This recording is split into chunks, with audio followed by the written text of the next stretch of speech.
Okay, so chapter 33 in Exodus says, Then the Lord said to Moses, Leave this place, you and the people you brought up out of Egypt, and go up to the land I promised on oath to Abraham, Isaac, and Jacob, saying, I will give it to your descendants. I will send an angel before you and drive out the Canaanites, Amorites, Hittites, Perizzites, Hivites, and Jebusites. Go up to the land flowing with milk and honey, but I will not go with you, because you are a stiff-necked people, and I might destroy you on the way. Essentially, God is basically sitting here saying and everything, I'm really tired of you people, and I can't handle you anymore. So I'm going to tell you where to go, but I'm not going to go with you, because if I do, I'm going to slaughter all of you. I'm almost positive I've said that to my kids a couple times. But he sits there and he says, When the people heard these distressing words, they began to mourn, and no one put on any ornaments. For the Lord had said to Moses, Tell the Israelites, you are a stiff-necked people. And if I were to go with you, even for a moment, I might destroy you. Now take off your ornaments, and I will decide what to do with you. So the Israelites stripped off their ornaments at Mount Horeb. So Mount Horeb, I put in your guys' notes. Sometimes it's called Mount Horeb. Sometimes it's called Mount Sinai. Now, there are some people out there that will sit there and say they're two different places, but that has never been shown. That's never been proven or anything like that. Very likely it's the exact same place. Mount Horeb is going to be the place. Mount Sinai, also, same place, is going to be the place of several significant biblical events. Okay, so this isn't the only time we're ever going to visit this place. It says, now Moses used to take a tent and pitch it outside the camp some distance away, calling it the tent of meeting. And anyone inquiring of the Lord would go to the tent of meeting outside the camp. And whenever Moses went out to the tent, all the people rose and stood at the entrance to their tents, watching Moses until he entered the tent. And as Moses went into the tent, the pillar of cloud would come down and stay at the entrance while the Lord spoke to Moses. So whenever the people saw the pillar of cloud standing at the entrance to the tent, they all stood and worshipped, each at the entrance to their own tent.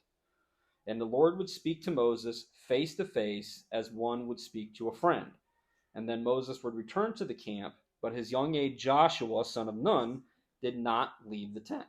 So a couple things. Number one, we talked about this last week. It's right here, it says God spoke to Moses face to face, not the way we're thinking face to face.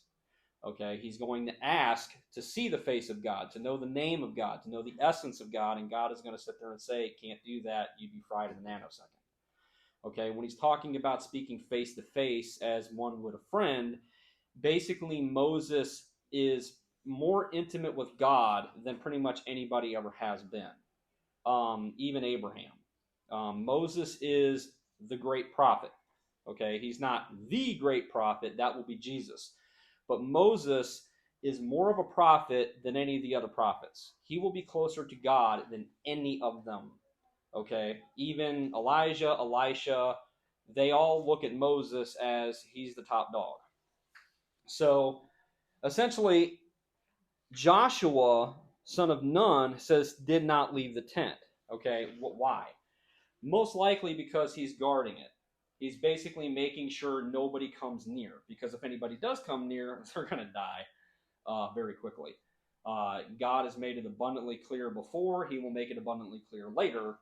If you are not holy, if you are not clean, if you are not righteous, if you are not worthy, do not come near me, because you will die. And that's part of all like the tabernacle, the pictures of the tabernacle that we see behind and everything. You see the basin of washing and all this kind of stuff and everything. That is to make sure that you are clean before you go into the tent of meeting, before you go in and handle your business and doing God's work. You have to make sure that you are properly prepared. If not, it ends badly. So it says, Moses said to the Lord, you have been telling me, leave these people, but you have not let me know who you will send with me. And you have said, I know you by name, and you have found favor with me. And if you are pleased with me, teach me your ways, so that I may know you and continue to find favor with you. Remember that this nation is your people. And the Lord replied, My presence will go with you, and I will give you rest. And Moses said to him, If your presence does not go with us, then do not send us up from here. How will anyone know that you are pleased with me and with your people unless you go with us? What else will distinguish me and your people from all the other people on the face of the earth? And the Lord said to Moses, I will do the very thing you have asked, because I am pleased with you, and I know you by name. So again, I've said this before in a joking manner and everything, but I'm not even kidding at this point. They're like a married couple, okay? God has basically said, I'm not going with you, because if I do, I'm going to kill you all. I'm tired of you. You are just getting on my last nerve. I had no idea that you all were going to be this stiff-necked. And Moses is trying to calm that situation down, and he's like, look, you created these people. They're your people. You brought them out of Egypt, okay? This is something that if you don't go with us, we're no different from anybody else on this planet. We're not special in any way. You have to go with us. And God, it's like he calms down, and he's like, you're right. I got upset. You're right. Now, I mentioned this a long time before when we were in Genesis, okay? When God was talking to Abraham, and God decided, he thought about it, and he's like, he's getting ready to destroy Sodom and Gomorrah. And he goes, should I tell Abraham? And he's like, I probably should. So he goes and he tells Abraham. And it says, and it's a little nuance, but it says in the Bible, Abraham stepped forward. Most people are going to step away. Like, okay, well, if that's what you're going to do, that's what you're going to do. But Abraham actually took a step forward to God and said, that's not a good idea. Okay, he felt that close with God. Imagine how close and how intimate the relationship between God and Moses is.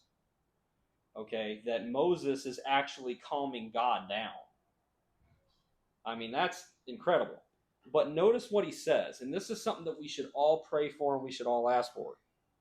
He says, if you are pleased with me, teach me your ways so that I may know you and continue to find favor with you. Okay? Me most of all, because this is just the way my brain works, is I'm always thinking, well, what else am I supposed to be doing for God? Am I fulfilling what God wants me to do? Am I messing up? Am I not doing what I'm supposed to be giving me the gifts to do? Okay, I mean, I think that a lot. But the reality is what I should really be thinking is I want to know you so well, and I want to know your heart, and I want to have your spirit so well that whatever grieves you grieves me. That whatever you rejoice in, I rejoice in. That everything about you, I just get. Now, we're never going to know God that well until we're with God. But that's what Moses is asking right here. He's like, I want to keep finding favor with you. I want to know who you are more than anybody else has ever known you. And I think God takes that to heart.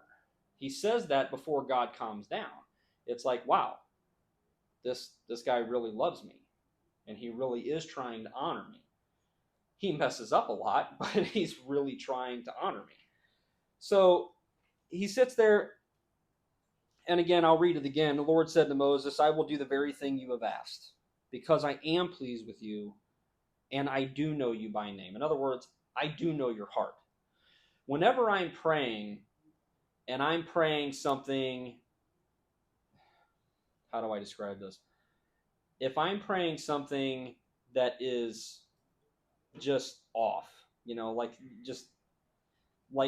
God knows what your prayer is going to be anyway and everything. But one of the things that I always say is God, you know my heart. Okay, you know why I'm praying this. I'm not praying this for personal gain. I'm not praying this because I want something, a great blessing or something like that. You know why I'm asking for this. Okay? And God is telling Moses right here, I know why you're asking me this. I know your heart. I know who you are. And then Moses says, now, in the light of all that, show me your glory. Okay? And it says that in pretty much almost every translation that I've ever seen. Show me your glory. What does that mean? Okay? Well, depending on the word and everything, I have it in the notes. Depending on where exactly it is in the Bible, okay, it says the word is kabod. All right? That's the Hebrew word. And it can mean several things depending on the context that it's being taught or being said and everything. But basically, ultimately, what it means is if God were to be saying it, it would mean myself. So Moses is sitting there saying, show me the essence of who you are. Okay, I want to see you. I don't want to see the light. I don't want to see what we would consider God's glory or anything like that. I don't want to see the after effects. I want to see you as you are. Okay? And the Lord said, and we all think of this. I've even taught this before and everything when we're talking about it. We talk about how, Moses got into the cleft of a rock. But I want us to listen to these words, how this happens. The Lord said, I will cause all my goodness to pass in front of you. I will cause my glory to pass in front of you. And I will proclaim my name, the Lord, in your presence. Okay? And I will have mercy on whom I will have mercy, and I will have compassion on whom I will have compassion. But you cannot see my face, for no one may see me and live. Okay? And then the Lord said, there is a place near me where, and listen to how this is worded. There is a place near me where you may stand. In other words, you physically are going to go stand on a rock. And then I will put you in the cleft in the rock. So I am supernaturally going to make you part of this rock, that you are going to be shielded from me. And it says, I will cover you with my hand, or actually the Hebrew word is my palm. So God is literally going to have Moses in the palm of his hand, literally, while he is in this rock. And it says, then I will remove my hand, and you will be able to see my back, but my face must not be seen. In other words, I am going to take you, and I am going to put you in the cleft of this rock, and I am going to hold you and protect you while I am passing by, so that you may not see my face. But as I am passing by, I am going to let you go. I am going to remove my hand, my palm, and as I am walking by, you will physically be able to see my presence from the back. Okay? So you have to ask the question, why couldn't he just there's a lot more ways that could have been done other than this to see God's back. Okay, why did he do this?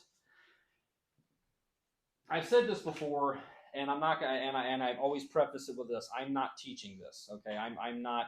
Nobody go out of here sitting there saying Brian said this. Okay, this is a theory, and it's not just my theory. It's a theory from plenty of people. One of two things. If you're going to go from the spiritual aspect of it, okay, just the spiritual, then essentially what it is that we, in this flesh, do not have the ability or what we need to have to actually see the glory that is God. Okay? From the physical standpoint of it, and we see this here, we see this with the Ark of the Covenant, all that kind of stuff, you kind of wonder and everything whether or not God actually puts off some kind of a radiation that actually will, within a nanosecond, just fry you. Okay? Now, I'm not sitting there saying in everything that while we pray, we should have a Geiger meter to see whether or not the Holy Spirit's around.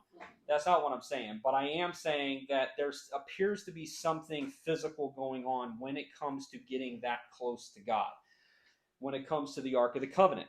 Okay? I mean, they're wearing literally this stuff that shields them almost. Now, it's ornamental and it's meant for a glorious purpose, but it does. It's basically like a shield. They are only allowed to go towards the Ark of the Covenant one day a year, okay, on Yom Kippur. So they cannot be around it, all right? There's lots of instances where you kind of wonder, what is this power that is coming out of? When the Philistines capture the Ark, they open the Ark and they start fishing around in there. Everybody came down with the bubonic plague. I mean, it says swelling, so it was either bubonic plague or terminal hemorrhoids, one or the other. But I mean, either way, it was bad. Okay, all of this stuff started having a very physical effect on everybody. And God is the same way here. He's basically saying, I have to shield you, like physically shield you from me. And then as I'm walking past, I will remove my hand, and you can see my glory as I pass by. So we talked about this before and everything. This right here, this one story completely and totally debunks anybody ever believing anything Joseph Smith ever said. Because he claims, number one, I have the Bible that he actually rewrote, where it talks about him and Isaiah and everything like that. But he claims that he saw the physical presence of God Almighty and Jesus Christ at the same time. Like, he saw them face to face. And it's like, no, you didn't. Because God says right here, you can't. Now, when we are up in heaven and we have a different body, I firmly suspect that that different body is going to be capable of seeing God face to face. Adam and Eve were fully capable of seeing God face to face. It flat out says he walked with them in the garden. Okay? But when the sin hit and that light went out, their physical body changed completely. And we're going to see remnants of that here in just a second. So it says, the Lord said to Moses, chisel out 2 stone tablets like the first ones, hinting around ones you dropped. Through, yes. And I will write on them the words that were on the first tablets, which you broke. Be ready in the morning, and then come up on Mount Sinai. Present yourself to me there on top of the mountain. No one is to come with you or be seen anywhere on the mountain. Not even the flocks and the herds may graze in front of the mountain. So Moses chiseled out 2 stone tablets like the first ones, went up on Mount Sinai early in the morning, as the Lord had commanded him, and he carried the 2 stone tablets in his hands. And then the Lord came down in the cloud and stood there with him and proclaimed his name, the Lord. And he passed in front of Moses, proclaiming, the Lord, the compassionate and gracious God, slow to anger, abounding in love, faithfulness, maintaining love to thousands, and forgiving wickedness, rebellion, and sin. Yet he does not leave the guilty unpunished, and he punishes the children and their children for the sin of the parents to the 3rd and the 4th generation. And Moses bowed down to the ground at once and worshipped. Lord, he said, if I have found favor in your eyes, then let the Lord go with us. Although this is a stiff-necked people, forgive our wickedness and our sin, and take us as your inheritance. And the Lord said, I am making a covenant with you. Before all your people, I will do wonders never before done in any nation in all the world. And the people you live among will see how awesome is the work that I, the Lord, will do for you. Obey what I command you today. And I, mind you, not I will help you, I will drive out before you the Amorites, Canaanites, Hittites, Perizzites, Hivites, and Jebusites. Be careful not to make a treaty with those who you live with in the land where you are going, or there will be a snare among you. Break down their altars, smash their sacred stones, and cut down their Asherah poles. Do not worship any other god, for the Lord, whose name is jealous, is a jealous God. Be careful not to make a treaty with those who live in the land, for when they prostitute themselves to their gods and sacrifice to them, they will invite you, and you will eat their sacrifices. And when you choose some of their daughters as wives for your sons, and those daughters prostitute themselves to their God, they will lead your sons to do the same. Do not make any idols. Celebrate the festival of unleavened bread. For 7 days, eat bread made without yeast as I commanded you. Do this at the appointed time in the month of Aviv, for in that month you came out of Egypt. The first offspring of every womb belongs to me, including all the firstborn of the males of your livestock, whether from the herd or the flock. Redeem the firstborn donkey with a lamb, but if you do not redeem it, break its neck. Redeem all your firstborn sons. No one is to appear before me empty-handed. 6 days you shall labor, but on the 7th day you shall rest. Even during the plowing season and harvest, you must rest. Celebrate the festival of weeks with the first fruits of the wheat harvest and the festival of ingathering at the turn of the year.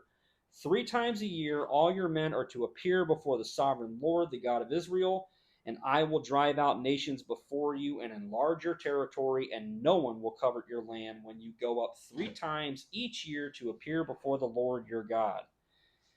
Do not offer the blood of a sacrifice to me along with anything containing yeast. Do not let any of the sacrifice from the Passover festival remain until morning. Bring the best of the first fruits of your soil to the house of the Lord your God. Do not cook a young goat in its mother's milk. And then the Lord said to Moses, write down these words, for in accordance with these words I have made a covenant with you and Israel. Moses was there with the Lord 40 days and 40 nights without eating bread or drinking water, and he wrote on the tablets the words of the covenant, the 10 Commandments. So, several things to go over here pretty quick. Number one, the first 10 Commandments and the second 10 Commandments were not chiseled out by man. They were written by the hand of God. Okay. Number two, he repeats again the basic rules and everything that he had already told them once before. This is kind of an abbreviated version of it, but he had already told them all of this stuff already before. And then the other thing is that he is telling them exactly, well, he's telling them not to do something that they're going to do. He's telling them, when you go into the land, do not make a treaty. Okay? Do not marry the beautiful women that are in the land. Do not take them for your son's wives. Go in there and completely and totally destroy everything. Now here, he just sits there and talks about destroying their idols of worship. Okay, so their sacred stones, which is basically the little things and everything they have in their house that they pray to. What do you call it? Sacred stones cut down their Asherah poles. So the Asherah poles, those are the things that essentially what they do is you would put up an Asherah pole, and then you would have ritualistic sex underneath that Asherah pole out in the open. Okay, that is how you would worship this particular goddess. All right, that will be a big deal all the way into King David's time. Okay, it's kind of like why Paul had the problem at Corinth. Okay, one of the worst problems that people have a time, even in today's times especially, but one of the worst problems that people have in this day is the sexual sin. Okay, you would figure this would be easy to get rid of. It's not. And no matter how many times they try to get rid of it, they keep popping up because it's fun. Why wouldn't you want to worship a God like that? And it's the exact same thing with Corinth, why Paul had so many problems in Corinth. Corinth was a double seaport town. It was literally a port of call. One of the problems there was it was also the place of the Temple Aphrodite. The Temple Aphrodite had 1,000 cult priestesses that were between 17 years old and 22 years old, and the way you worshiped Aphrodite, which was the goddess of erotic love, was you would have sex with one of these cult prostitutes. After they turned 25 years old, they made wonderful wives. I mean, they were highly sought after to be wives, okay? That's why Paul had such a problem in Corinth, is because he's trying to replace that with God. Now, for somebody with a true heart and righteousness and everything, no problem. But for dock workers and people that are coming into the port and everything off of a long sea journey, that's going to be a hard push. So that was the problem. But here he's telling them, destroy everything. Later he will tell them, kill every man, woman, and child. And I know that sounds harsh, and I've said that before, but you have to understand. It's just like he sits there and he says, do not bring anything, any offering with yeast in it. Yeast is a symbolism of sin, okay? And if you let one person over there alive, it is going to permeate your culture, which it does. It is going to separate you, it is going to divide you, and it is going to destroy you. When Solomon, we look at Solomon, and when we think of Solomon, when we teach our kids about Solomon, what's the first thing we always talk about? The wisdom of Solomon, okay? How intelligent he was, how he had the wisdom of God, okay? Well, this person that had the wisdom of God, first thing he does as king is he breaks God's law. First thing out of the gate. God says, don't go back to Egypt. I brought you out of Egypt. Don't go back. First thing Solomon does, married an Egyptian princess. The next thing he does, get a whole bunch of Egyptian horses. The next thing he does, starts marrying a whole bunch of tribal priestesses that are all around him, basically consummating those marriages, and then he was basically in charge of all this area. That's one of the reasons why he became so rich. Okay? Eventually, he would be sacrificing to Baal because his wives did. Everything that God says don't do, they do, and everything that God says will happen if you do, happens. So, sits there, verse 29, says, when Moses came down from the Mount Sinai with the 2 tablets of the covenant law in his hands, he was not aware that his face was radiant because he had spoken with the Lord. And when Aaron and all the Israelites saw Moses, his face was radiant, and they were afraid to come near him. But Moses called to them, so Aaron and all the leaders of the community came back to him, and he spoke to them. Afterwards, all the Israelites came near him, and he gave them all the commands the Lord had given him on Mount Sinai. And when Moses finished speaking to them, he put a veil over his face. But whenever he entered the Lord's presence to speak with him, he removed the veil until he came out. And when he came out, he told the Israelites what had been commanded. They saw that his face was radiant. So this happened over and over and over again. So why is his face becoming radiant? Okay, again, it's whatever this holiness, this energy, whatever the case may be. We see this exact same thing on the Mount of Transfiguration. It literally says that Jesus' face shone like the sun. His face and his entire being was radiant. And if you remember, when we first started this stuff and everything, I made the argument that when Jesus is on the Mount of Transfiguration, you're not seeing him in his perfect divinity. You're seeing him in his perfect humanity. That is what Adam and Eve likely looked like. When they were perfect, before the fall, I truly believe this. They were glowing, literally. They were in the presence of God, okay? And they were in the presence of God a lot. That presence had an effect on them, and they were glowing. Jesus had the exact same issue there. When he went on the Mount of Transfiguration, he was radiant. He was glowing. Now we're seeing Moses having face-to-face conversations with God as if you would a friend, and he is starting to become radiant. Okay? Now, this is only his face. And my guess is because Adam and Eve, if they were like that, if I'm correct about that, they were perfect. Jesus Christ was perfect. They had the fullness. Moses is not perfect, but he is starting to undertake that transformation, at least from that energy standpoint. He is starting to radiate because he is around God. So there's a physical manifestation about being around the presence of God that happens to us and pretty much anything else. So it says, It says, let's see here. When Moses finished speaking, he put the veil over his face. Whenever he entered the Lord's presence to speak with him, he removed the veil when he came out. When he came out, he told the Israelites what had been commanded. They saw his face was radiant, and then Moses put the veil back over his face until he went back to speak with the Lord. So again, this happens over and over and over again. He goes and talks to the Lord, gets instructions. He comes back out. He talks to the people. He is, well, he's the mediator. He is the intercessory. And that is exactly what Jesus Christ is for us. He's the mediator. He is the one that will stand before us and God and sit there and say, he's mine. So he's doing the exact same job, to at least in that aspect. So it says, Moses assembled the whole Israelite community and said to them, these are the things the Lord has commanded for you to do. So again, we're going to go over the stuff that's already been talked about. For 6 days, work is to be done, but on the seventh day shall be your holy day, a day of Sabbath rest to the Lord. Whoever does any work on it is to be put to death. Do not light a fire in any of your dwellings on the Sabbath day. So, and we actually see this happen. Somebody tries to light a fire on the Sabbath and he dies. Okay, lighting a fire is work.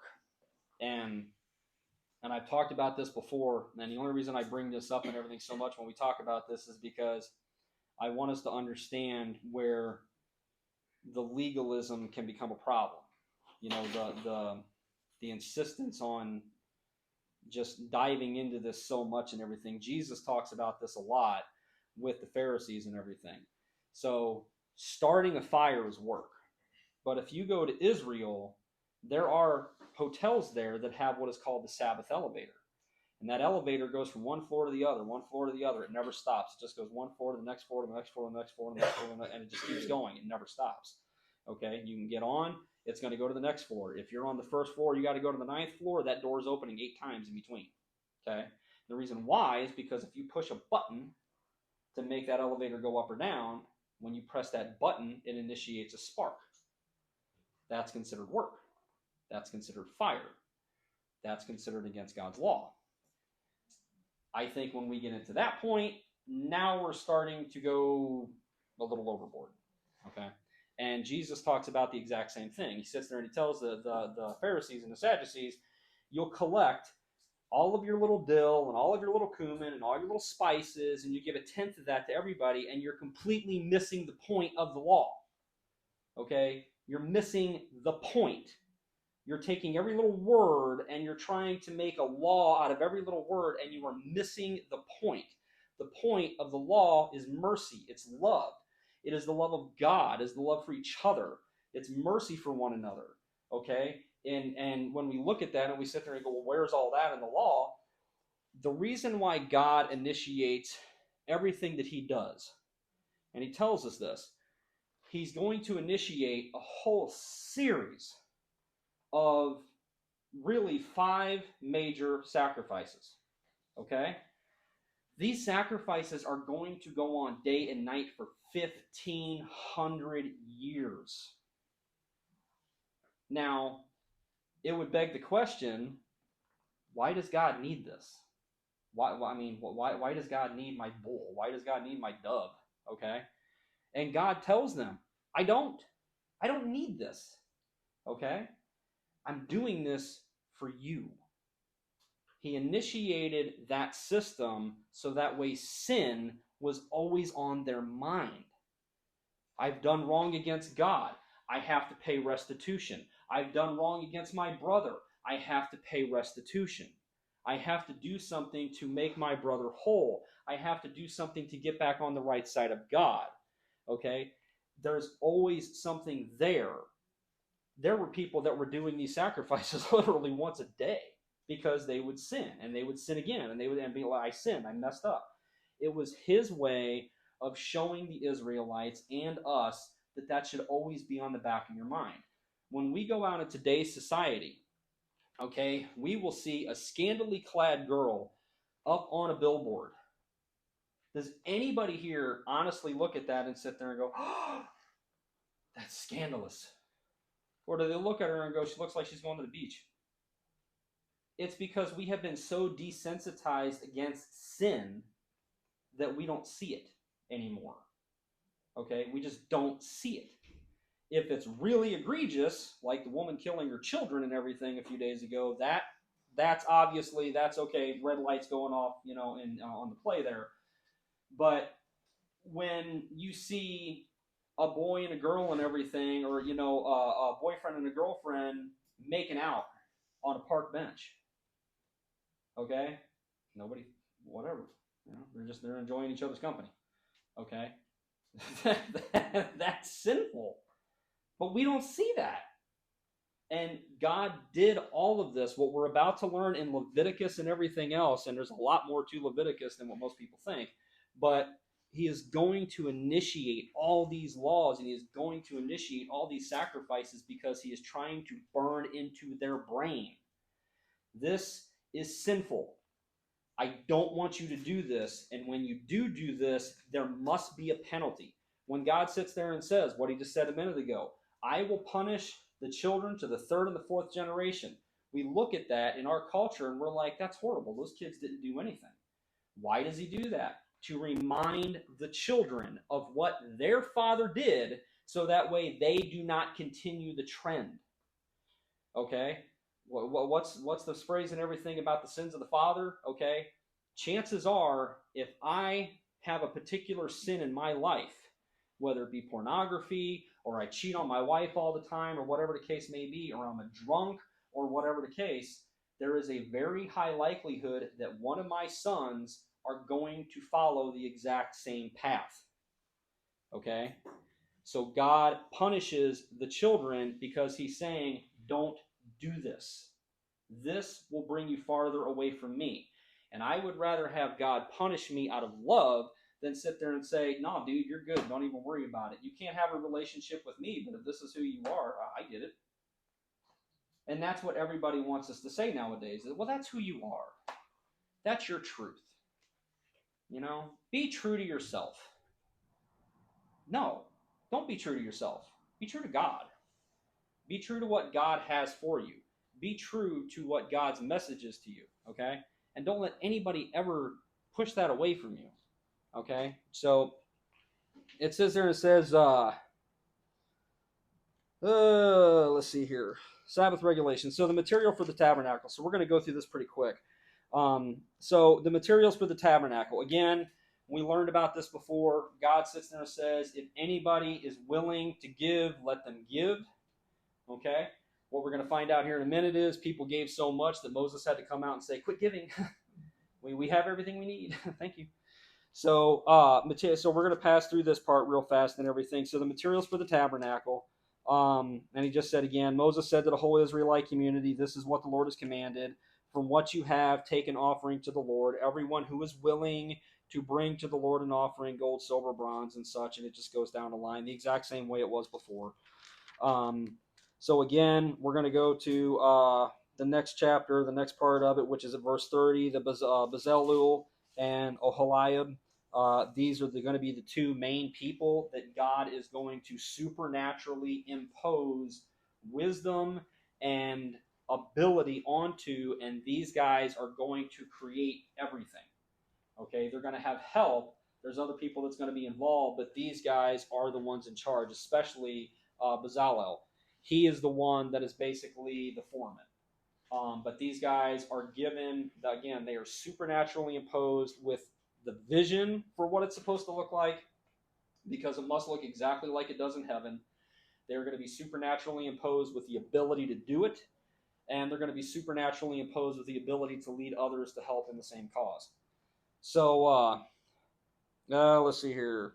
We'll just go start up at chapter 36. So Bezalel and Oholiab and every skilled person to whom the Lord had given skill and ability to know how to carry out all the work of constructing the sanctuary are to do the work just as the Lord had commanded. And then Moses summoned Bezalel and Oholiab and every skilled person to whom the Lord had given the ability when he was willing to come and do the work. They received from Moses all the offerings the Israelites had brought to carry out the work of constructing the sanctuary, and the people continued to bring free will offerings morning after morning. So all the skilled workers were doing all the work on the sanctuary. Left what they were doing and said to Moses, the people are bringing more than enough for doing the work the Lord has commanded to be done. And then Moses gave an order that sent this word throughout the camp: no man or woman is to make anything else the people, no man or woman is to make anything else as an offering for the sanctuary.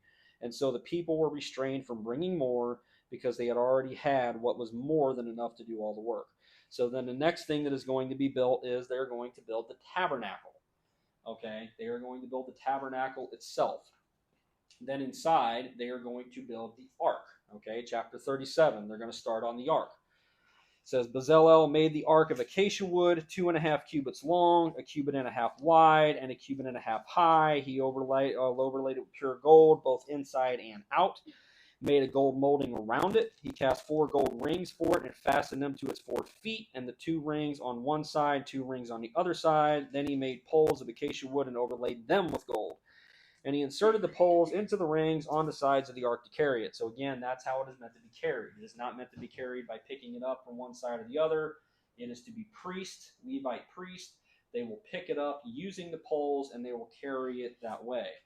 The next thing that they're going to make is they're going to make the table. It's called the table of showbread. That's the next thing that they're going to make. And again, this is literally, we're reading them making what the last time we kind of went over this very quickly, what God was commanded they make. Okay, now they're actually making it. Now they're actually putting it together. The next thing that they're going to make is the lampstand. And again, they made the lampstand of pure gold. They hammer out its base and shaft, made its flower-like cups, buds, and blossoms on one piece of them. 6 branches extended from the side of the lampstand, 3 on one side, 3 on the other. The next thing that they're going to make is the altar of incense. The next thing that they're going to make is the altar of burnt offering. So the burnt offering, that is going to be very crucial. Well, really, all of this is, but burnt offering is going to be very crucial when we get to Leviticus and we start learning about the 5 sacrifices. The 5 sacrifices, and we're going to take some time on that. It's probably going to be an entire class, maybe a class and a half. We can probably get it done in one. But the offerings, it's not just learning about what they're doing, okay? We are going to see, literally, we're going to see the embodiment of Christ in these offerings, okay?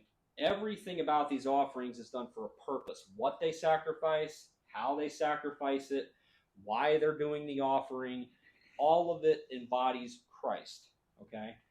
Jesus Christ will tell in the Gospels, I believe it's in the Gospel of John, Jesus Christ will tell them, he says, Moses was writing about me, okay? When Moses was writing the Torah, he was writing about me. Well, when was he writing about him? We don't see the name Jesus anywhere, okay? He was writing about me, Jesus, when he was writing about the law and when he was writing about the sacrifices, okay? Those are literally Christ. That is what they are. You'll hear it be said later on in the Bible. I'll be honest with you, I can't remember what book, but you'll hear it be said in the Bible. One of the Jewish men and everything sits there and says, I rejoice in the law. Like he literally takes utter joy in the law. And you're sitting there going like, why would you take utter joy in something that constricts you? You know, that says you can't do this, okay? He takes utter joy in it because he knows that God loved him enough to give him that law. Now, mind you, Jesus in his mind has nothing to do with this because he may or may not have believed in Jesus.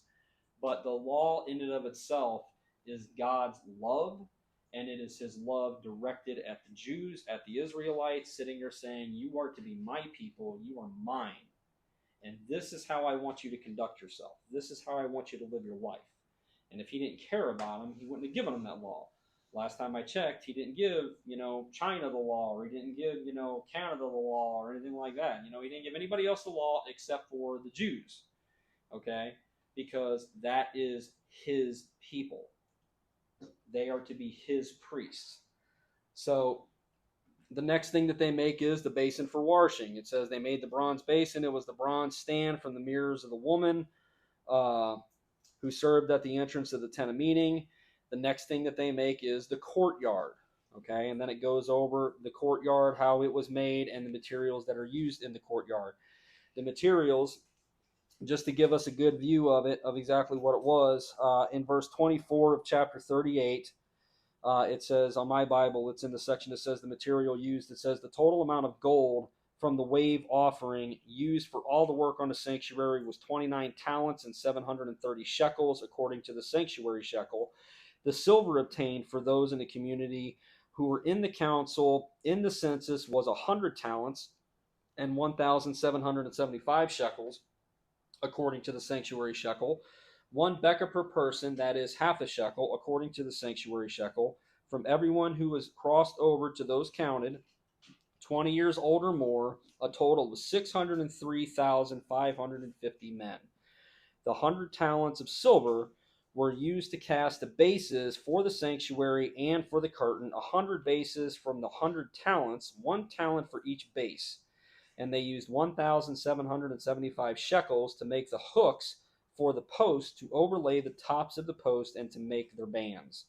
The bronze from the wave offering was 70 talents and 2,400 shekels. They used it to make the basis for the entrance to the tent of meeting, the bronze altar with the bronze grating and all its utensils, the basis for the surrounding courtyard, and those for its entrance, and all the tent pegs for the tabernacle, and those for the surrounding courtyard. So when he's sitting there talking about, give money and all that kind of stuff, and you're kind of sitting there thinking, like, what are you going to do with money? You're out in the desert and stuff. They melted it down, is what they did. That would have been hard for me. Like, hey, here's $10,000 in quarters. Oh, thanks. I'm not going to spend this. Where's the fire? So yeah, it's literally what they did. They melted it all down, and they used it to make the utensils. They used it to make the hooks. They used it to make the poles. They used it to make the gold that overlaid everything. That's what they used it for. So the next thing is the priestly garments. And again, same thing that God was talking about before. First is the ephod. The next is the breastpiece. The next is the other priestly garments, which is basically all the other stuff that was added up. Verse 22, it says they made the robe of the ephod entirely of blue cloth, the work of a weaver, with the opening in the center and the robe like the opening of a collar, and the band around this opening so that it would not tear. They made pomegranates of blue, purple, and scarlet yarn, and finely twisted linen around the hem of the robe. Then they made belts of pure gold and attached them around the hem between the pomegranates, and so forth and so on. So they're making all the stuff now for the priest, which essentially at this point in time is Aaron and his sons. Okay, right now that's the only priest that they have. So finally we get to the end of all that, verse 32, and it says, Moses inspects the tabernacle. And it says, so all the work on the tabernacle, the tent of meeting, was completed. The Israelites did everything just as the Lord commanded Moses. And then they brought the tabernacle to Moses, the tent and all of its furnishings, its clasps, frames, crossboards, posts, and bases, the covering of ram skins dyed red, and the covering of another durable leather, and the shielding curtain, the Ark of the Covenant law with its poles, and the atonement cover, the table with all its articles, and the bread of the presence, the pure gold lampstand with its rows of lamps and all its accessories, and the olive oil for the light, the gold altar, the anointing oil, the fragrant incense, and the curtain for the entrance to the tent, the bronze altar with its bronze grating, its poles and all its utensils, the basin with its stands, the curtain of the courtyard with its posts and bases, and the curtain for the entrance to the courtyard, the ropes and tent pegs for the tabernacle, the tent of meeting, and the woven garments worn for ministering in the sanctuary, both the sacred garments for Aaron the priest and the garments for his sons when serving as priests. The Israelites had done all the work just as the Lord had commanded Moses, and Moses inspected the work and saw that they had done it just as the Lord commanded, so Moses blessed them. So God has brought them out of Egypt. They are in the land, and they're there for, this is basically like year one at this point, year 1, year 2, that they've been there. And God has made it abundantly clear what he wants from them. He has told them what to make, how to make it. He has given them supernatural abilities to do so. And now it is made. Now, these 2 million people are now truly becoming a people. Because now, not only do they have God in the center of them, now they have a system. that they can follow. Now, when they do something wrong, when God sits there and talks about atonement, okay, the word atonement literally means, it's very simple, literally means at one meant, okay? So when they do things for atonement, the whole purpose of that is to be at one with God again. That's the purpose of it, okay, is to be at one with God. So when we do things against ourselves and everything, when we do against a brother, sister, whatever the case may be, God will sit there and tell the Israelites, you don't go do something to somebody and then come to me and sit there and say, I'm really sorry that I did that. God's like, I don't care. Go to your brother, fix that problem, and then come to me and make the appropriate offerings. And Jesus says the exact same thing. Jesus says, if you come to the altar with a gift, but you have something against your brother, or your brother has something against you, leave the gift. I don't really need it. I'm God. Go fix that, then come back to me. Okay? There has to be a process. When we get into the actual offerings, we're going to find that the offerings are for 5 different reasons, but many times you're going to be doing more than one offering. Okay? For instance, you have the guilt offering, you have the sin offering, you have the friendship offering or the peace offering, you have the burnt offering, you have the grain offering. Okay? So say like I've done something wrong. I have wounded somebody. I have done something against somebody else in thing. I can't just walk up and sit there and say, well, I kind of had a bad day yesterday and everything. I'd like to make a peace offering to God. God's like, no, that's not how that works. First, you do a sin offering. Okay? Then you do the guilt offering. Then, when the issue has been settled and you have made the appropriate offerings and we've gotten back on track, now you can make the peace offering, which is shared. Okay? It's an offering and everything in which it's shared with the priest. So now you can get back in my good graces and we can go on about our day. Okay? That will happen way later down the line. Way later down the line, when Israel is a nation, they will start doing things like that. The nation, the people, will start to sin. And they'll just automatically go into a peace offering. And it's like, no, that's not how you're supposed to do this. Okay, you've sinned. So you need to make a sin offering. You know, you are guilty. You need to make a guilt offering. Then, the burnt offering, essentially. Then, and only then, are you worthy enough and ready enough to have the peace offering. Okay? So there's 5 different offerings. All of them are specific purpose, and we're going to go over them at length. Not just how they do that, because I know that part's kind of boring and everything like that, but why they do it and how we see Christ in all of them. Okay? Because it's fascinating when you actually deep dive into that, how you can actually see aspects of Christ that you will see nowhere else. Not in the Gospels, nowhere. So the last chapter, we have gone all the way through Exodus. We've done through Genesis, we've done Matthew, now we've done Exodus. That is pretty awesome. And next we're going to do Leviticus, and I'd argue that very few people have actually read and studied Leviticus. So, next thing, the next. All right. Well, now that I've set that preface and everything, nobody's skipping out of Leviticus. Okay, y'all need to be here. Okay. So this says the Lord said to Moses, "Set up the tabernacle, the tent of meeting, on the first day of the first month. Place the ark of the covenant law in it, and shield the ark with the curtain. Bring in it the tablet, and set up what belongs on it, and then bring in the lampstand and set up its lamps. Place the gold altar of incense in front of the ark of the covenant law, and put the curtain at the entrance to the tabernacle. Place the altar of burnt offering in front of the entrance of the tabernacle in the tent of meeting. Place the basin between the tent of meeting and the altar, and put water in it. Set up the courtyard around it, and put the curtain at the entrance to the courtyard." In other words, he is telling them, you have all the pieces. This is how you build it. This is how it is arranged. Again, and I've said this 1,000 times before, but I need, again, we need to make this note.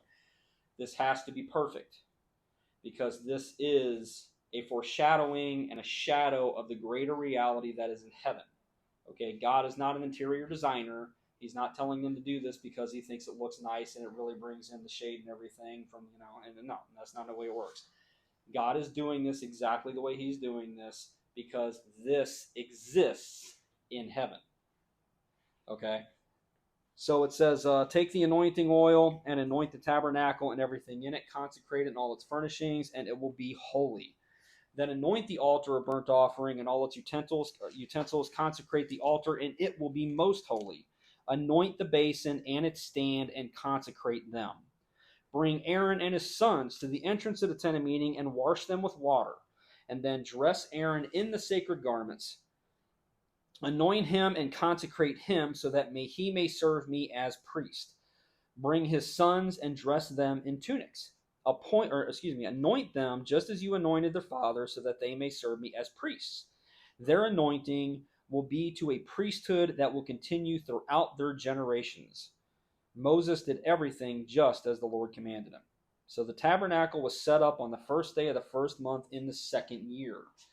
When Moses set up the tabernacle, he put the bases in place, erected the frames, inserted the crossbars, and set up the posts.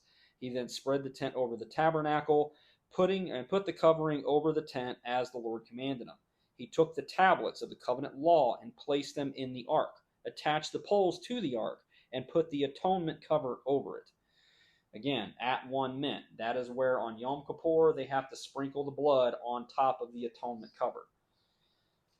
So it says, then he brought the ark into the tabernacle and hung the shielding curtain and shielded the ark of the covenant law as the Lord commanded him. Moses placed the table in the tent of meeting on the north side of the tabernacle outside the curtain and set out the bread on it before the Lord as the Lord commanded him. He placed the lampstand in the tent of meeting opposite the table on the south side of the tabernacle and set up the lamps before the Lord as the Lord commanded him.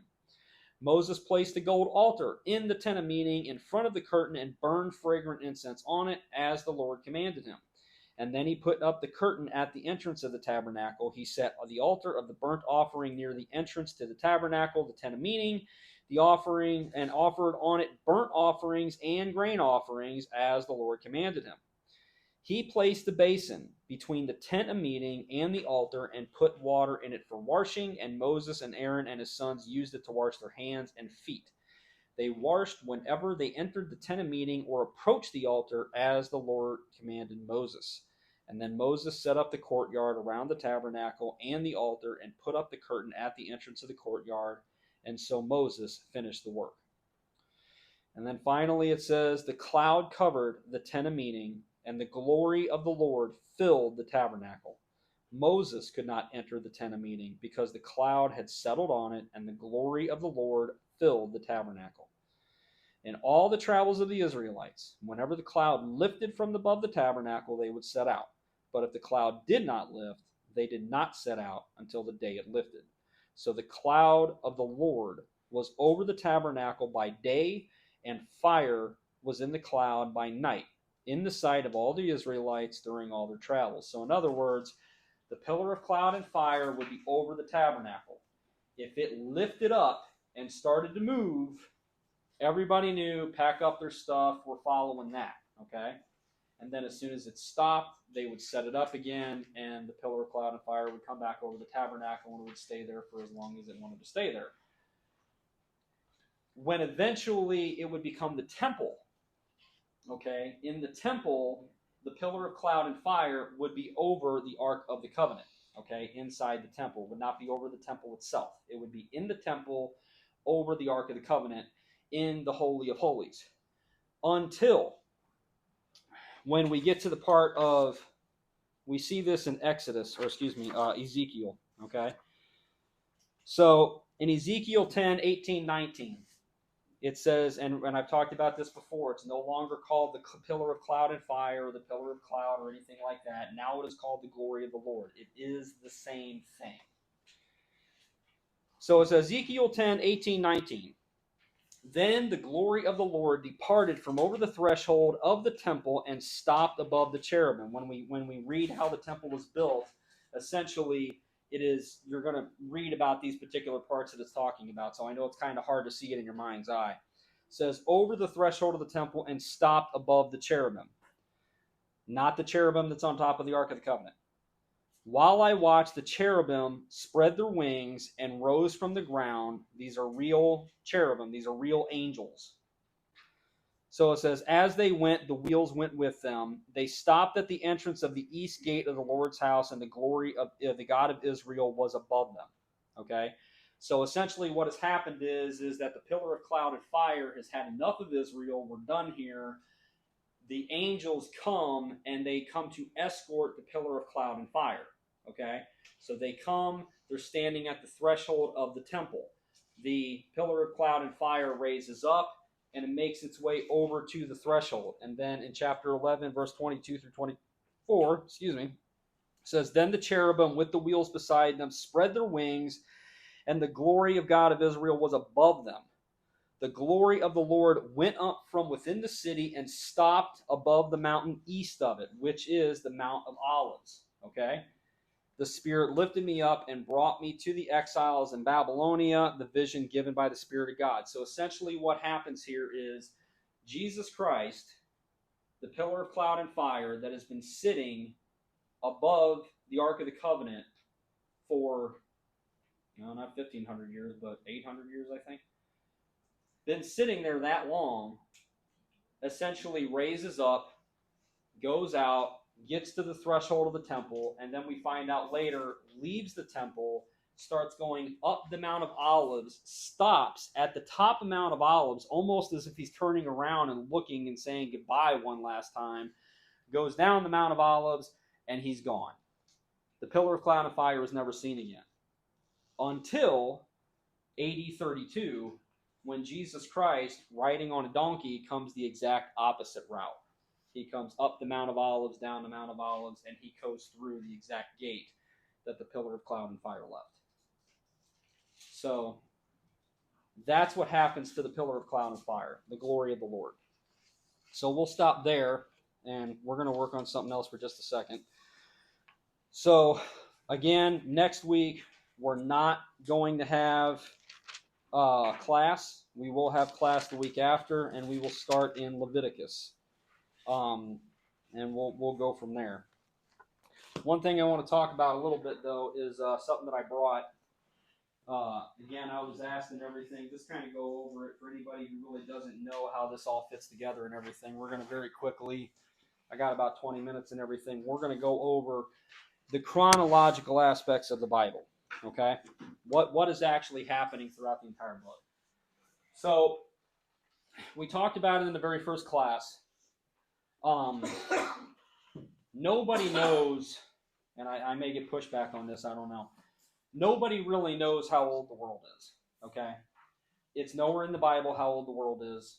The way that they got the age of the earth from a Christian perspective was, I want to say probably about 600 years ago, they asked a bunch of monks, how old is the world? And they're like, we don't know. So they went to the scriptures, and basically what they did was they just added up, okay, or really added back, okay? How far back does it actually go? To figure out how old the earth is according to essentially the creation of Adam, okay? Now, I've said before, and I'll say it again, I can't prove it one way or the other. I don't care to. I don't really care one way or the other how old the world is. Verse 1 and verse 2, two completely different stories. In the beginning, created God the heavens and the earth. That's the story. Bingo. Done. It's over. That's it. That's the point of that story. In the beginning, created God the heavens and the earth. Now, in the beginning of our story, this is what's going on. And by the time we get to chapter 3, you've got Adam and Eve, you've had Satan, and it all falls apart. We know biblically that there has to be some time period in between verse 1 and 2. There has to be. Because Jesus talks about things that happened in between that time. Primarily, in what he says in Luke, I saw Satan fall to earth like lightning. Okay?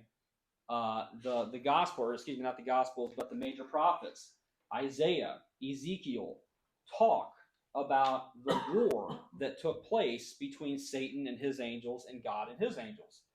When did all this occur? Did it take 10,000 years? Did it take a day? We don't know. And anybody who says otherwise is full of crap. That's all there is. They're full of crap. They don't know. They weren't there. Okay? But all I can tell is that there is a period of time. Now, there is a theory called gap theory that says that there are millions of years in between. I don't believe that. But there is at least some time period in between verse 1 and verse 2.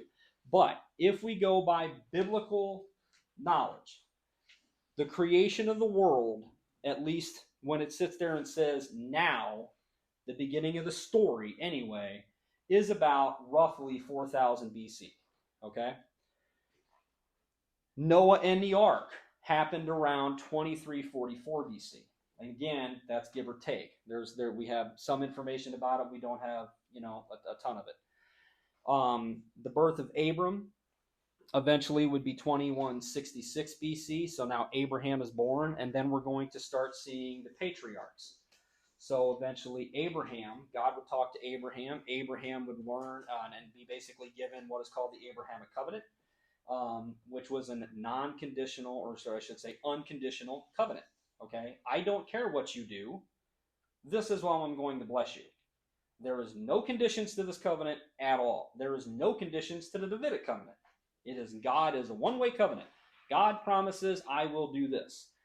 When he gets to the Israelites, it will not be like that. Those will be conditional covenants. If you follow my laws, I will bless you. If you do what I tell you to do, I will bless you. If you don't, this isn't going to go well. So, birth of Isaac, 2066 BC. The birth of Moses would be 1526 BC. Now, Israel's exodus from Egypt, if we follow the biblical dating, it is 1446 BC. I will preface this by saying that there are many archaeologists that believe in the Exodus, because a lot of them don't. But there are many there are many archaeologists that believe the Exodus took place in the 1290s. Okay, so but biblical dating, it happened in 1446 BC. What we're about to read a little bit later, a few books later and everything, Israel's entrance into the Promised Land. That is 1406 BC. So essentially what's going to happen is, not to ruin the story, but essentially they're going to get the law, they're going to get the Levitical law, what we're going to find out in Leviticus, they're going to get the sacrifices, they're going to get all that stuff going on. Eventually they are going to go into the Promised Land after God annihilates all the ones that are there and basically raises up an entire new generation. Okay, Moses will still be there to the very end. He will die in Deuteronomy. Joshua, they will cross and they will go over to the Promised Land. And that's when we're going to start to see a lot of stuff happen. After Joshua goes over and actually conquers the land, we're going to get into the book of Judges. After we read the book of Judges, we're all going to want to go home and take a shower, because the book of Judges is filled with a lot of really bad stuff. These are not good people. But what essentially will happen is that the Israelites will be okay, and then they will fall into this pattern of sin and have lots of problems, and God will raise up a judge, which is a leader. That's all it is. He will raise up a leader to take care of the people, and that leader will fix the problem, and then the judge will eventually kind of fade off back in the distance, and then a little more ways will go by, they will mess up again, and then a new judge will arise, and it will happen, if I remember correctly, 13 times. Okay, now, one of the judges we all know and everything, which is Samson. Okay, Samson is in the Hall of Heroes in Hebrews in chapter 11. I'll be honest with you, I have absolutely no idea why. He was not a hero. He was not a good person in any way, shape, or form. Even at the very end, when he's getting ready to die, he does not sit there and say, Lord, I'm sorry for what I've done. Give me my strength one more time so I can do your will. No, what he says is Lord, give me my strength one more time so I can kill these Philistine dogs that did this to me. Okay? And God says, okay. And he gives him his strength one last time. But the thing is, though, is that you're looking at it, it's like there's nothing righteous about Samson. And what we actually find out later on down the line is that the sin that the Israelites are being punished for when they are cast out to Babylon, the 70 years in captivity, actually started during the days that Samson was the leader. It was 490 years of them not following the 7-year rule about allowing the land to grow fallow. Okay, 490 years they did not follow that rule. And if you follow the map backwards, it starts at the time of Samson. Okay, so 490 years later, God says, for every year that you did not do what I told you to do, you're going to be in another land, which is 70 years. So, death of Joshua, 1383 BC. 1050 is the coronation of King Saul. Now, I'm going to preface this by saying if you go online and you sit there and you try to get the dates of when this all took place and everything, you're going to find at least 7 different dates. Okay, but when it comes to King Saul, King David, King Solomon, at least 7 or 8 different dates. Okay, I found them as high as 7 or 8 years off, and then as little as 1 or 2 years off. The way I was taught, and I wasn't there, but the way I was taught, it's very easy to remember. 40 years for each. Saul was in 1050, David was in 1010, Solomon was in 970. Okay, that's what to 930. That's where the reigns of those 3 major kings were. So 1050 was the coronation of King Saul. 1010 to 970 was the reign of King David. 959 BC was Solomon's temple was completed. And again, we've talked about this before.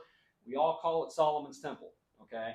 Just like we call it the Lord's Prayer. But the reality is the Lord never prayed the Lord's Prayer because he doesn't have any sin, so why would he need to ask forgiveness for it? Solomon did not really build the temple. Solomon was the subcontractor. He put stone upon stone, but it was David's temple. He's the one who designed it. He's the one who cut the rock. He's the one who polished the rock. He's the one who wrote 74 of the 150 Psalms. He's the one who taught the priests. He did everything. Okay, it was just he was not allowed by God to put stone upon stone, so he did everything but. So 959, Solomon's temple is completed. 931 is the dividing of the kingdom. So essentially, after Solomon is getting ready to die, he calls his knuckleheaded son and everything Rehoboam, and basically Rehoboam gets the kingdom. Okay, the people come to Rehoboam and they sit there and say, "Look, we loved your father, but we got a few problems. Number one, this whole transcripted labor thing, where you pull me away from my business so I can go build on your projects and everything, that's got to stop. Okay. Number two, the taxes were literally 30%. That's got to get dropped. Okay. So if you can meet us there, then we're good. We'll follow you. You're the king. Okay. So Rehoboam asked Solomon's wise men, "What should I do?" And the wise men said, "You give this to them now, and they'll be yours forever." And then Rehoboam went and asked his drinking buddies. And they said, "You know what you need to tell them? You need to tell them, if you think my daddy's was big, yours is bigger." And that's literally what it means. So that's exactly what he says. To which the people basically say, "Okay, well, we don't need you, and we're leaving. Goodbye." So the kingdom is divided. Okay, so now you have Judah and you have Israel. All right, Israel has the 10 tribes. Judah only has 2. Okay, Judah is where the temple is. So essentially what happens is Jeroboam, which he will become very famous because anybody who does anything wrong in the Old Testament after this particular point will be sit there and said that they followed in the sins of Jeroboam. Jeroboam realizes something. He realizes that, well, let's see here. I have 10 kingdoms up in this northern kingdom. But 3 times a year, all the Jews are supposed to go down to the southern kingdom, to the temple, to worship God. Well, they're going to do that because they're good Jews. And they're going to do that so many times that sooner or later, they're just going to be like, what were you even fighting for? And he's going to lose power. So what he does is he creates 2 golden calves. And he puts them, one at Dan, which is the northern part, and with the farthest north, and then another one at a place called Bethel. And that is the southernmost region. So essentially, what he did was he substituted the temple for these golden calves, which was really, really bad. Okay, God tells the Israelites over and over again, you do not do this anywhere but my tabernacle. Okay, and eventually my temple. Okay, that is where you perform the sacrifices, nowhere else. But now you have 10 tribes that are sacrificing to 2 different gods, to 2 calves. Okay, so the division was essentially caused by Rehoboam's stupidity, but it completely and totally divided the 2 kingdoms. So it says 875 to 797, the ministries of Elijah and Elisha in Israel. 739 to 686 is the ministry of Isaiah in Judah. So the major part of Isaiah in Judah, the major conflict and everything, is the Assyrian Empire. The Assyrian Empire is bearing down on top of the northern kingdom. Okay, and essentially what will happen is the Assyrian Empire is going to overrun and conquer the northern kingdom. All right, they are going to wipe out the northern kingdom, and Assyria is going to take that. Sennacherib, the king of Assyria at that time, eventually tries to take over the southern kingdom. And God does not allow it. God essentially sends the angel of the Lord, which is Jesus Christ, to come down and kill, if I remember correctly, somewhere in the neighborhood of 183,000 of his soldiers. Sennacherib is then going home back to Assyria with his tail tucked between his legs, and he actually winds up, this isn't part of the Bible, this is just part of history. He goes back to his home and essentially is assassinated by his own sons. So that's the end of that. After that point in time, it says the fall of the southern kingdom, eventually 586. Eventually what will happen is Assyria will be on the downfall. It never really recovers after the death of Sennacherib. And then you have Babylon. Babylon is rising in power. Babylon will essentially conquer everything. They will first conquer Assyria, then they will eventually conquer Judah. First, they're going to attack in 605 BC, and in 605 BC is where they take Daniel, it's where they take Ezekiel. Okay? And then after that, they will put a king in place. That doesn't go well. They have to come back and everything, and they do it again in 596 BC. Okay? And then same thing. That doesn't go well. They take more people, and eventually that falls through. And then eventually what winds up happening is they come back, and there is a 2-year siege on the city of Jerusalem at 588 BC. That is what the book of Lamentations is about. When Jeremiah sits there and talks about women eating their young in alleyways, and when it is raining in the city, it's almost like the city is literally crying. That's what that book is about. So it's between the 2 periods of 588 BC and 586 BC. 586 BC, they conquer it, and it's completely and totally obliterated. So at that point, 538 to 445 BC, the Jews return to Jerusalem after the exile. So essentially, what winds up happening is, as we learn in Isaiah, God mandates or chooses a hero, which is a real-life figure and everything, called Cyrus the Great. I'm not going to get into that part.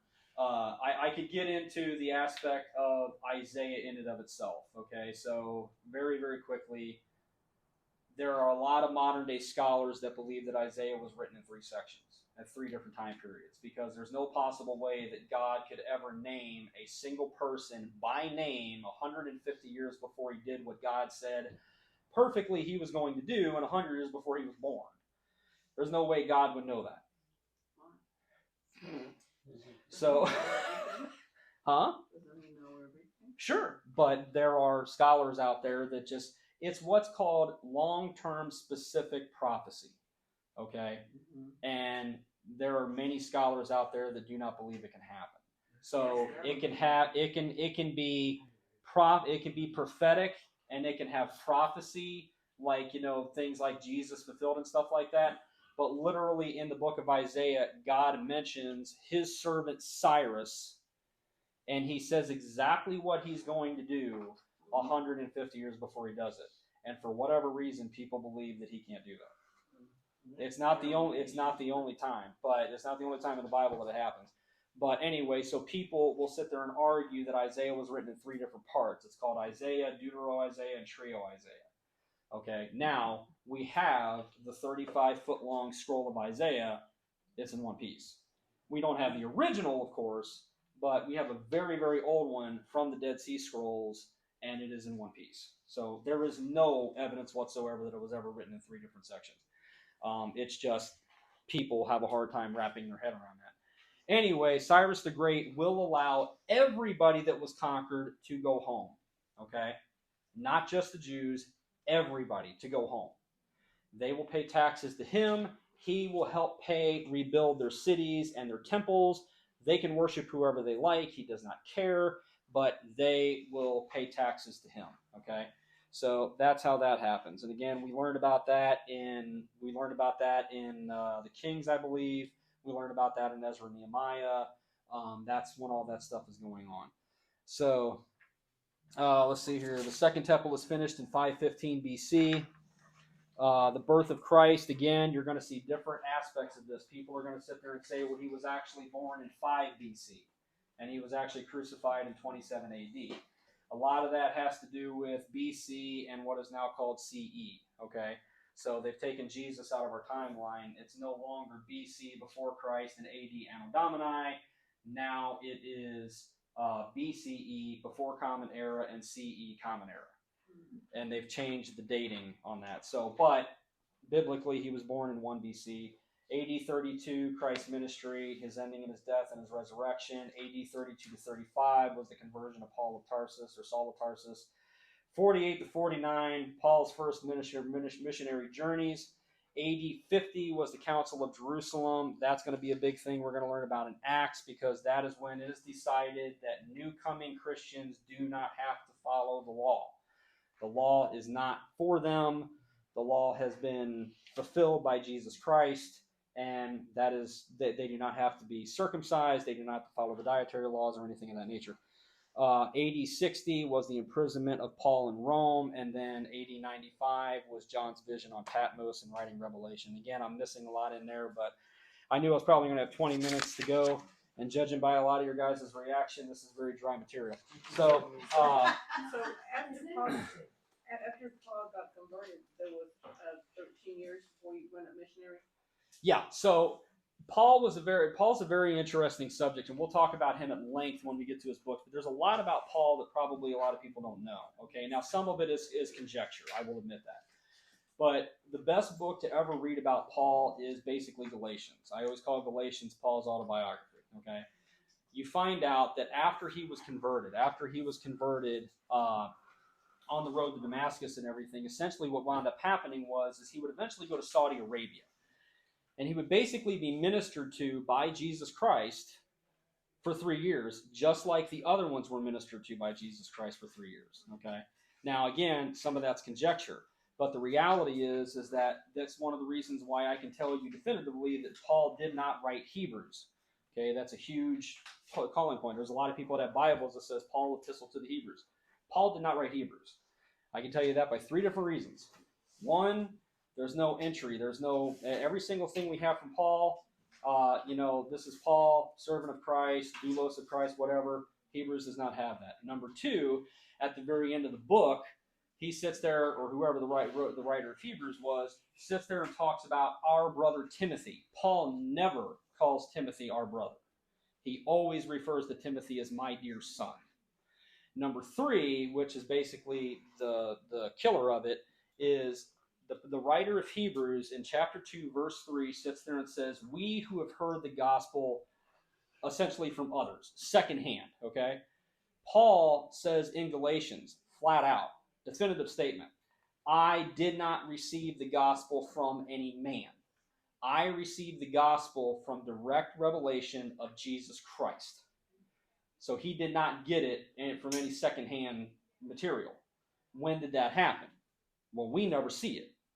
So it most likely happened in those 3 years of Saudi Arabia, which again would match up because very quickly before we end, Jesus Christ, before he ascends, he says one thing that most people miss. He says, stay put. Don't do anything. I'm going to send a helper. I'm going to send the Holy Spirit. Okay. What's the first thing they do? They don't even eat dinner. They go home and they sit there and say, okay, there's only 11 of us. We need another apostle. So essentially, they get everybody together, and one of the things that they do is they sit there and say, whoever this new apostle is has to have seen everything from Christ's ministry. He has to have been there from the baptism all the way to the crucifixion. Okay? Eventually, they name a man named Matthias. Anybody ever heard of Matthias? They jumped the gun. Now, I have works on Matthias and everything. He actually did do good things for Christ. Don't get me wrong. But the reality is Jesus Christ said, don't do anything. Did there need to be 12 apostles? Yes, there did. Jesus had one in mind. But the apostles completely and totally jumped the gun. So the apostle that Jesus had, that he was going to mentor, that he was going to change, that he was going to send out, was Saul of Tarsus. Now we call him Paul. It's not like Peter. It's not like it's not like Peter's name changing and everything like that. Saul of Tarsus is Paul just because of the different language. That's it. He was called Paul because Saul in the Gentile language would be Paul. That's it. That's the only reason why we call him Paul. But anyway, so there's that. Sorry about the dry material, but like I said, I was asked to kind of go over it, and I want to make sure that everybody understands. Because truly one of the things about the Bible, that if you don't understand the historical context of what's going on in the books like Isaiah, Ezekiel, you kind of, I'm not going to say you're not going to get anything out of it, of course you will, but you're going to miss a lot because you're really not understanding what's happening in that moment. So we'll go ahead and pray, and then we will get out of here. Dear Lord, thank you so much. Once again, thank you for this class. And please, Lord, just bless the class next week. Just help those kids just come closer to you, to just, give their lives to you, and just to realize just who you are. And so we just ask that you bless that. And just please bless everybody here in this room. Help them get home safe. Just help them grow closer to you. Help them read the word during the week. And Lord, just thank you so much for everything that you've done for us. Just watching over us and caring for us and just being there for us, even when we forget that you're there. Lord, we love you. We praise you so much, and we thank you. We pray all this in Jesus' name. Amen. Amen.